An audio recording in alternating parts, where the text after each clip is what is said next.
Portrait of a Lady on Fire is the latest film from French director Celine Sciamma. Set in France, the film tells the story of Marianne, a painter who is commissioned to do the wedding portrait of a young woman named Héloïse. But Héloïse is a reluctant bride, and so Marianne must paint her portrait without her knowledge. So what distinguishes Portrait of a Lady on Fire from other romance dramas? All that and more coming up in the review. Hey, what's up everyone? I'm Ashley and this is Ashley Talks Movies. If you're new to the channel, welcome. Do me a favor while you're here, please hit that subscribe button so you don't miss any of my new videos. And if you're a returning subscriber, welcome back. Okay, on to the review. So I've been waiting to see Portrait of a Lady on Fire for a while now. I was really interested in the movie after it debuted at Cannes, and it was getting a lot of critical buzz. And so I was really looking forward to seeing it in 2019. However, it was only given a very limited release. It was only released in, I think, some select cities like New York and Los Angeles. It has since been given a wider release, so now it's in a lot more theaters in a lot more cities. And I have to say that after watching the movie, I am very, very disappointed that it wasn't given a wider release in 2019 and that it wasn't getting sort of the same critical buzz as a lot of the other movies in 2019. Portrait of a Lady on Fire, in my opinion, is probably one of the best movies of 2019. I would easily put it up there in my top 10, right alongside Parasite in 1917. This movie is beautiful. It's gorgeous. And it tells this really lovely story of this romance between two women in like the late 1770s in France. Part of the reason this movie works so well is definitely thanks in part to director Celine Sciamma. What she's able to do with the camera and also how she subverts sort of the traditional tropes surrounding romance movies. This movie takes the traditional romance story and sort of upends it, right? It changes the power dynamics. It, without revealing too much, it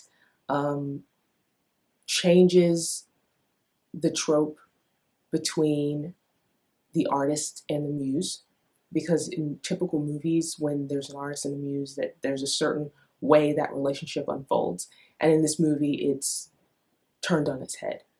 And I think that makes for a really powerful way of telling this particular story. This movie is very much a slow burn. I don't remember how long it is.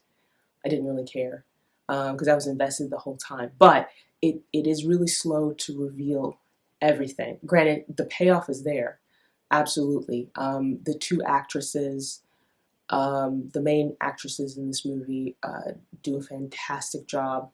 They have such chemistry together, but also too, there's not a ton of dialogue between them, or even just in this movie.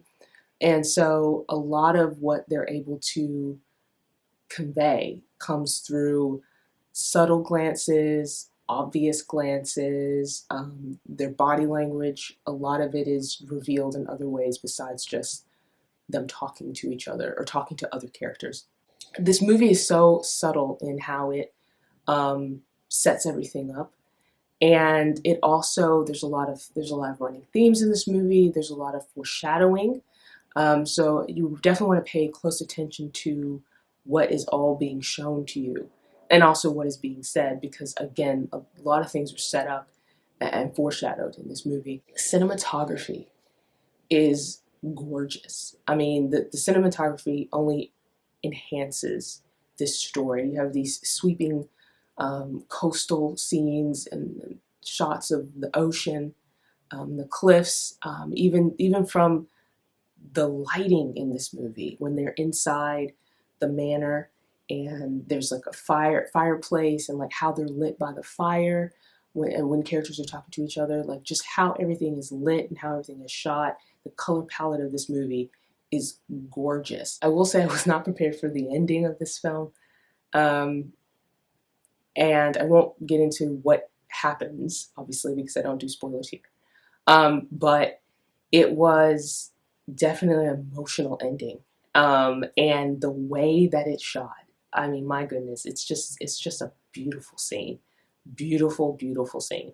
I think that's the best way to describe this movie, is beautiful. It just, in the way it looks, the way the story is put together, the way the story unfolds, the acting, the dialogue, everything about this movie is just gorgeous. I will say I was pleasantly surprised that as gloomy and dreary as this movie was made to seem, like in the trailer, like an Emily Bronte novel, you know, like sort of almost depressing kind of feel to it. But despite how that is portrayed in the trailer, there's a good amount of lightheartedness to this movie, and there's also quite a bit of humor. And I think that surprised me more than anything, was that it does have this subtle humor to it.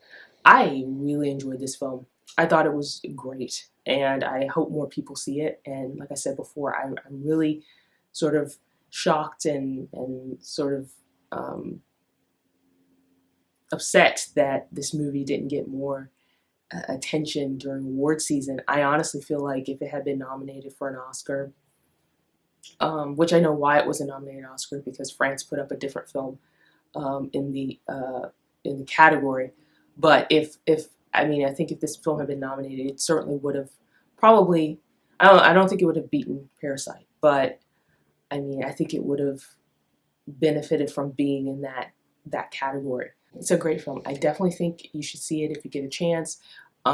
It's, like I said before, it's expanded to other theaters, wider release. In fact, I'll include a link to the movie's website in the description below, because you can go on that website and find which theaters near you are showing this movie. So those are my thoughts on Portrait of a Lady on Fire. If you happen to get a chance to watch this movie, please share your thoughts with me in the comment section below. I'd love to hear what you think about this film.